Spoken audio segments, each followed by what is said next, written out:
এবারের জামাই ষষ্ঠীর সকালটা আমার মায়ের হাতে এরকম একটা ইয়াম্মি ইয়াম্মি ব্রেকফাস্ট দিয়ে দিনটা শুরু হয়েছিল। আর যেহেতু আমি ওই বাড়িতেই ছিলাম, তাই এই দুজনের সাথেই আমার দিনটা শুরু। আর এত পরিমাণে এরা আম খেতে ভালোবাসে যে নিজের ব্রেকফাস্টে দুটো রুটি দুটো আম তারপরেও আমার থেকে ভাগ বসাবে।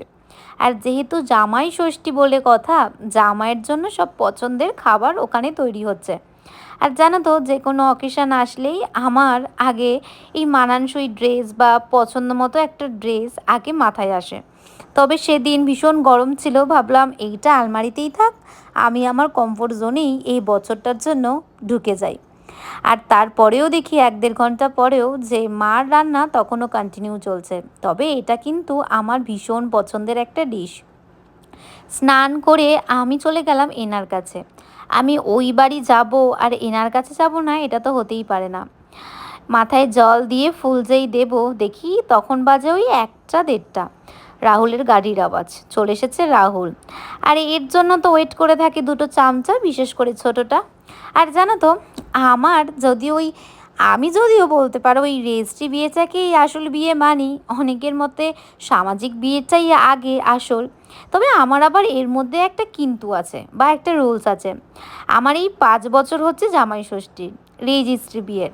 তবে এই 5 বছরের মধ্যে একবারও আমি কিন্তু একসাথে ষষ্ঠী করতে আসিনি, হয় ওখানেই থাকি বা আমি আগের দিন চলে যাই। আমার একটা নিয়ম আছে, যেদিন সামাজিক বিয়েটা করব তার পরের বছর বা সেই বছরের ষষ্ঠীটা একেবারে সেজে গুজে দুজনে যাব ষষ্ঠী করতে। এইটা খুব ইচ্ছে। তবে রাহুলের আবার একটু অমত আছে। ওর বলে ষষ্ঠী মানেই এই খাওয়া দাওয়া, এত রান্নাবান্না, এগুলোতে অনেক কষ্ট। যাই হোক, একদিনের তো ব্যাপার, বেশ হাসি ঠাট্টা মজার সাথে দিনটা ভালোই যায়। আর আমাদের না অত জামাই ষষ্ঠীর আমি অনেকের দেখেছি নিয়ম আছে অনেক রকম সকাল থেকে, আমাদের আবার অত কোনো বছরই আমি দেখিনি। তাই একেবারে মা পায়েস মিষ্টি রান্না বান্না যেগুলোই করে পছন্দের, সেগুলোই একবারে ডাইনিংয়ে সাজিয়ে লাঞ্চে আশীর্বাদ করে দেয়।